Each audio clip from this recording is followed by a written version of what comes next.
আন্তর্জাতিক যুব দিবস উপলক্ষে কুড়িগ্রামের জেন্ডার ট্রান্সফরমেটিভ পরিবেশগত তত্ত্বাবধানে পুরুষ ও কিশোরদের সম্পৃক্তকরণ বিষয়ক গোল টেবিল বৈঠক অনুষ্ঠিত হয়েছে। সোমবার পরিবেশ বিষয়ক সংগঠন ইউথ নেটওয়ার্ক ক্লাইমেট জাস্টিসের আয়োজনে বাংলাদেশ এনভায়রনমেন্ট অ্যান্ড ডেভেলপমেন্ট সোসাইটির সহযোগিতায় ইকোম্যান প্রকল্পের আওতায় এই কর্মসূচি হয়। এতে সভাপতিত্ব করেন সাংবাদিক শফি খান। এ সময় অন্যদের মধ্যে আরও উপস্থিত ছিলেন ইকোম্যানের জেলা সমন্বয়ক সুজন মহন্ত, জেলা পরিবেশ অধিদপ্তরের সহকারী পরিচালক রেজাউল করিম ও জেলা মহিলা পরিষদের সাধারণ সম্পাদক প্রতিমা রায় চৌধুরী।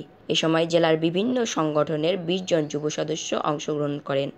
আলোচনা সভায় বক্তারা বলেন, যুবরা দেশের নিয়ে ইতিবাচক চিন্তা করলে দেশের উন্নয়ন ঘটানো সম্ভব। তাই যুবদের দক্ষতা বৃদ্ধির জন্য যুববান্ধব দপ্তরগুলো বিভিন্ন প্রশিক্ষণের সুযোগ করে দিয়েছে। এসব দপ্তর থেকে প্রশিক্ষণ নিয়ে নিজেকে স্বাবলম্বী করে তুলতে হবে, তবে দেশ ও জাতির কাঙ্ক্ষিত উন্নয়ন ঘটবে। মুজাহিদ ইসলাম জয়, hello.bdnews24.com, কুড়িগ্রাম।